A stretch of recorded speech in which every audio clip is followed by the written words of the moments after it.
Welcome to Bold Talk Series, where creativity, leadership, ideas, innovation come together. My name is Epi Ludvik, and today I have a privilege to have a short one-on-one conversation with Gaia Zampaglione, Group Director of Organizational Design and Operations Innovations at Team Blue. Gaia, great seeing you. Welcome to our Bold Talk Series. How are you? Hi, AP. I'm very well. Thank you so much for having me here today. Yeah, fantastic. We're looking forward to have this conversation. Gaia, let's start first, like when you think back to the early stages of your career, what was the first experience that made you realize you were drawn to understanding how organizations function and how people come together to make them work, given the idea that humans are very complex, right? Very complex creatures, definitely. So it's a very interesting question. I started my career in a boutique consulting company called Kaizen Institute. And then I've been working as a consultant for over 15 years, now before moving, let's say, to the other side of the world into more the corporate environment where I now work at Team Blue. But in my first years of consulting, as I mentioned, I worked in a boutique company. We used to work on lean manufacturing and the application of Kaizen principles to the way that organizations work both on the shop floor or in internal processes.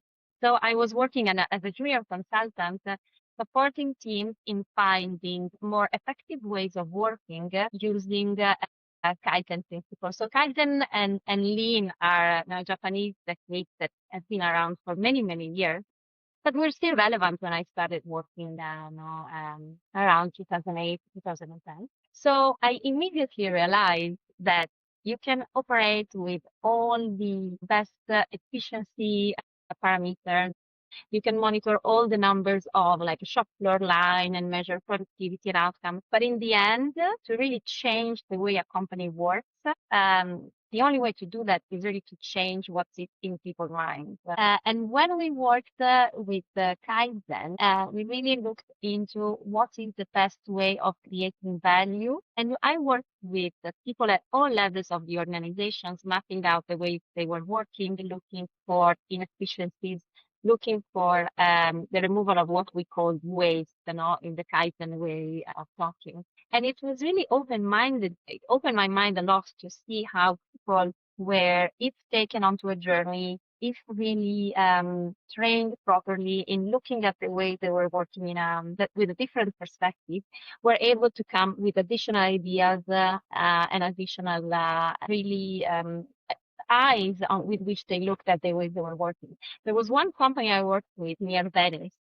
It was an assembly line for compressors, and we actually designed with the team, we used cardboard to design the new layout, the new setup, how their line would look like. So I literally did it with the people that would be working on that assembly line. And it was crazy because the first time I went there, no one even wanted to talk to me. They were now really scared about what is this lady coming What are you here and doing there?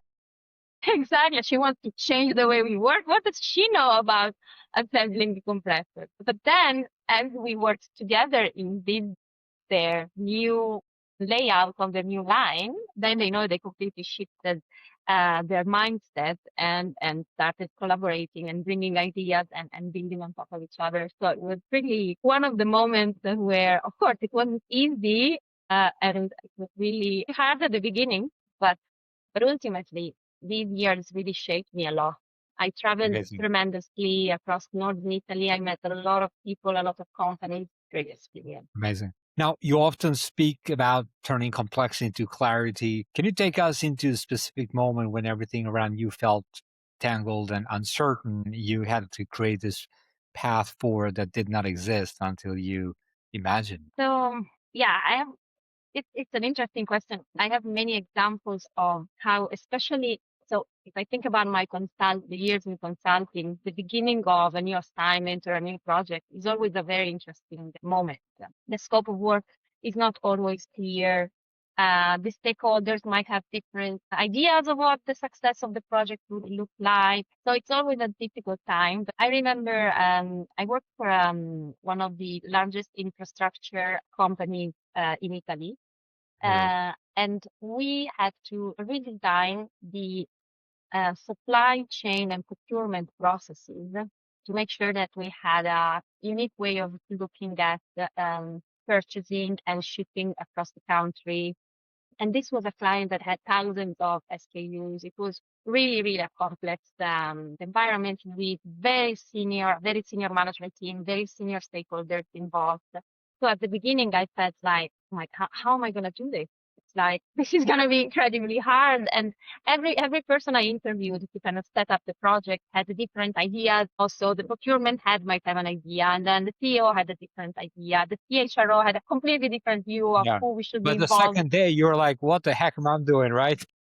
Exactly. And these, when I look back at these moments of my life, I really, I ask myself, how did I do it? So, and so we did all these interviews, and then in the evening we would go back into the office to kind of debrief and structure the way that our presentations, our thinking, the project approach. So I remember after the first week of this assignment, I was in Rome. I was flying home, and it was tremendously hard. But then I remember that there was one partner that I worked a lot with, and he always told me, start with the deliverables in mind. Start by thinking, what would success be like for you, like in 4 weeks or in 6 weeks time? So I started kind of going, and we didn't have the AI at the time, so I Yeah. couldn't just ask anyone else for support instruction in my notes. I had to do it all by myself. So I kind of shifted now. I took that perspective of starting with what is the final deliverables that I want to be, what would really success look like, what would be the type of analysis or end processes that I would want to design. And that's how it went in the end. So I really was able to focus a lot both myself and the team into let's just build these 5, 10 key analysis and results and kind of take it from there. Amazing. And I can take a lot about 30 Yeah. minutes only on one It, question. it's amazing because as I said earlier, humans are very complex. When organizations are moving towards the break points, in the end, it's all about the people and how they get aligned, how they get engaged. I learned the other day there's the disengagement. It's costing. I think it was Gallup who said like disengagement is costing global economy over $9 trillion in productivity each year. That's a huge problem. But people, they don't just get disengaged when they get to work. I mean, I remember every single work that I start, I was very excited. And I believe a lot of people are very excited when they start the first day of work. But what happens when people go to work and the next day and the following day and a month or 2 months? There's got to be something that it's making them burned out. And I truly believe that there are these invisible frictions that goes into the organization in the day by day that people start to really get burned out. And then once they're in burnout stage, it becomes very a red zone for people and they start getting disengaged. So, and then you've probably seen that over and over and over again in your role. You design and evolve structures that influence how thousands of people collaborate every day. Can you share a moment when a change you introduced sparked a visible shift, like really like visible in the organization or even among the people? This is a very interesting concept you bring up. So the disengagement and the link to productivity. And also, I think every organization, what we should always aim for is to have people that engage in what we call discretionary effort. So ideally, you would want a large number of the workforce to put in that extra bit of effort that is a bit of the above the line investment that is really asking themselves one more question. So this is really the outcome that we want to achieve. And as you know, there are many ways to measure engagement or disengagement of the workforce. And I think what is really important here is that data should help us take the decisions and to drive that engagement forward. So we do have the possibility of measuring, even if, of course, it's something very related to the individual and very linked to behaviors, but there is still a way to measure it.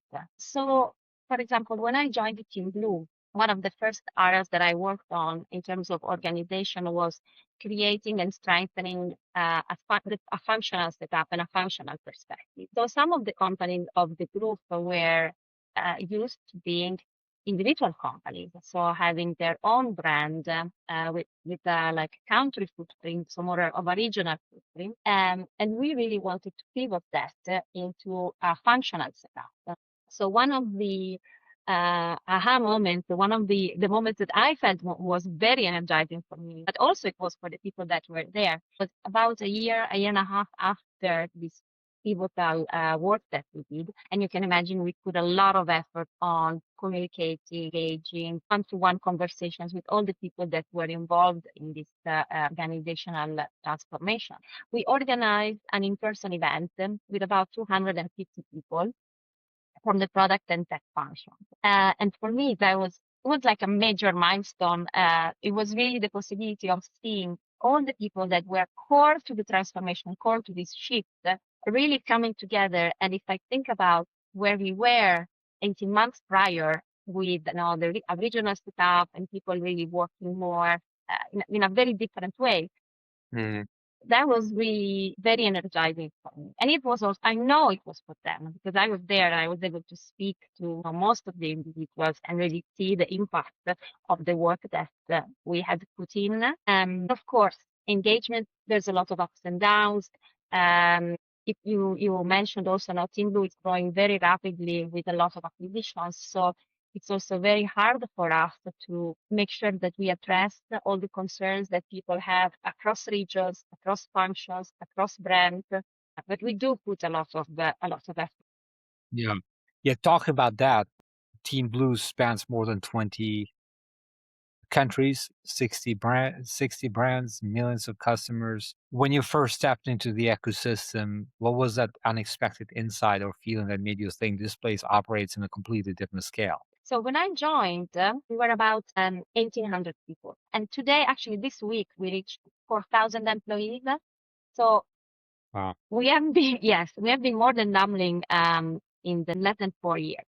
But you are right. When I joined, I was coming from, of course, from consulting, so small teams, smaller organizations. So joining such a large company was quite an eye opener for me, not to be part of the leadership team and being part of such a large group. I think when I think back at the first year, I had the luxury of participating to an event where we were with let's say the top 100 group of Team Blue, even a bit before I was officially hired, and spending a couple of days with them. So I remember, I was able to kind of map out all of the various teams, all of the functions, who was responsible for what.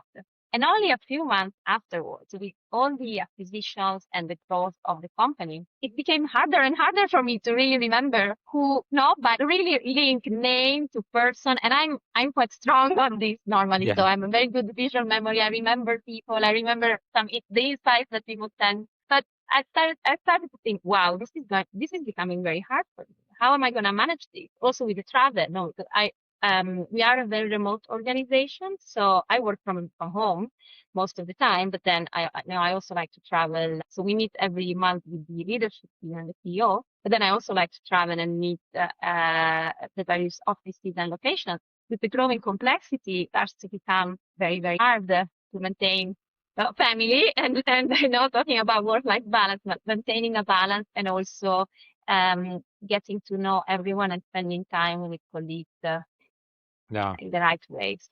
So that's definitely a difficult trade-off that we need to maintain. What we do a lot also in Blue are a bit of on the side activities that are also very helpful to maintain the network and a bit of an overview of everything that is going on. So kind of activation campaigns, digital activation campaigns, but they're really, really helpful to understand the culture, the values of the various countries. So that's also a way to keep, yeah. So Gaia, I heard you are a passionate rock climber and a mother. What have these two worlds taught you about resilience, presence, and navigating uncertainty that you now bring into the way you lead teams and shape organizations? This is it's a great question, and we can talk about it a long time. So rock climbing, so this is truly my passion. I mean, I would give up a lot of things in life, but rock climbing is not one of them. Rock climbing. And I live in Milan, so I'm close to the Alps, and I can go rock climbing often. A bit harder with my little son, but we still manage. And my husband is also it's actually a rock Oh, wow. climbing instructor. It's a Amazing. very high priority for us in the family. But rock climbing is a really tough sport. I think, in essence, rock climbing really forces you to face your fear in a way, in a different way from other sports. So I've been doing the classical running or hiking or CrossFit, a lot of different sports that make you feel activated, energized. But when you are climbing, you're not only are using every small molecule of your body to avoid, to climb up and avoid falling, but also your brain is super engaged. Especially when you're leading. So when you are the one that is bringing the rope towards Uh, the end of the climb. So I really think that rock climbing has been shaping me in who I am today. I've been doing it for the last 10 years, so not really a long time. And what is really amazing is that, first of all, you do a climb and then you are terrified. You think, I'm never going to be able to do it. And then you do it again and you get to the top of it. Or you're there and you think, I'm never going to reach that hole. But then maybe you move the feet a little bit and you manage to reach it. And so it, it, it has built in me so much strength and so much belief that persevering, training, and really, striving for an objective will help you get there. And also, it has increased. I think it can increase the belief that anything is possible somehow. I broke my one of a shoulder in 2010 skiing, and the doctor that operated on me told me that I would have never been able to play volleyball again. And oh, wow. now I'm climbing overhang rocks. I mean, what the hell? Here we So go. I think we can really, if you really believe in something with the clarity and purpose, yeah, that's I think the lesson that rock climbing has taught me. And I say this to my colleagues, I say this to my son, even if maybe it's too small still to understand. But yeah, so that's I think the key. It would be the key insight for me. And I hope to rock Amazing. climb until when I'm 60, 70, 80, God knows. But yeah. Way to go, Gaia. So I like to ask this as a last question to all my guests, and that is about the word bold. What does that mean to you personally? This is a very interesting conversation and a very interesting question. I think the word bold has different nuances for me. And I think being bold, from what I've learned in my 20 years of career, I think being bold doesn't necessarily always mean having the strongest voice or the strongest ego Yeah. or the strongest, um, push for an objective. Sometimes being bold is also recognizing how people around you are feeling about a decision that is being made and having the courage to address that. It's about being, fighting for clarity instead of sideline conversation. It's about also striving for inclusion. So today we live in a world where it's still hard for everyone to be included in a conversation or for women to step up and be, and really have reach higher percentages of inclusion in board meetings and in senior leadership groups. So I think for me, being bold can also mean sometimes hearing the voice of everyone instead of the voices of the people that speak the loudest. Love it.